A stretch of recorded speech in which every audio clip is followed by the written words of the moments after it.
धर्मेंद्र प्रधान यांनी राजीनामा दिल्यानंतर कोल्हापुरातील युवकांशी संवाद साधलाय लोकशाही मराठीचे प्रतिनिधी सतेज औंधकर यांनी. पाहूया.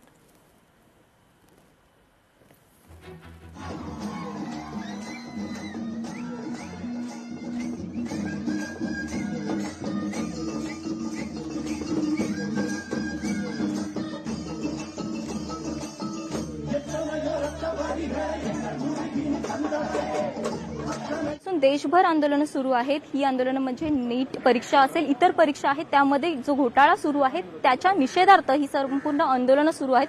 खरं तर सुरुवात ही जंतर मंतरपासून झालेली. जंतर मंतरवरती आंदोलन जे सुरू झालेलं त्यानंतर देशभर याचे पडसाद उमटू लागलेले होते. महाराष्ट्रामध्ये, मुंबईमध्ये देखील दररोज या संदर्भात आंदोलनं होत होती आणि एकच मागणी जी प्रामुख्याने होत होती ती म्हणजे केंद्रीय मंत्री धर्मेंद्र प्रधान यांचा राजीनामा. त्याच संदर्भात आता महत्वाची अपडेट येत आहे ती म्हणजेच धर्मेंद्र प्रधान यांचा राजीनामा झालेला आहे. नेमकं या संदर्भात जे आंदोलन करत होते त्यांचं म्हणणं काय आहे हे एकंदरीत आपण जाणून घेणार आहोत. तुमच्या हातात संविधानाचं पुस्तक आहे, नेमकं काय म्हणणं आहे? ज्या इतक्या दिवसांपासून सर्व मागणी करत आहेत ती आज मागणी पूर्ण होती. मागणी पूर्ण तर झालेली आहे, पण मी असं म्हणेन की ही सर्वात मोठं जी जीत आहे ती भारतीय संविधानाची, देशाच्या तरुणाईची आहे.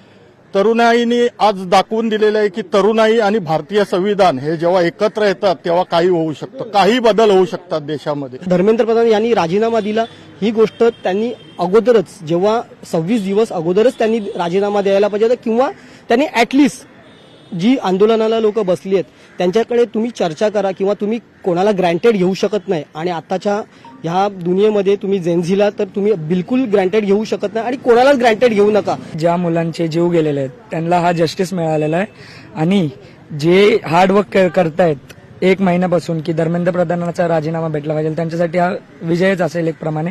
आणि आपल्याला म्हणजे आता हा पुढचा मुद्दा असणार आहे की नीट आणि जेई सारखे मोठे पेपर्स आहेत ते रद्द करून स्टेट लेवलवरती घेतले पाहिजे.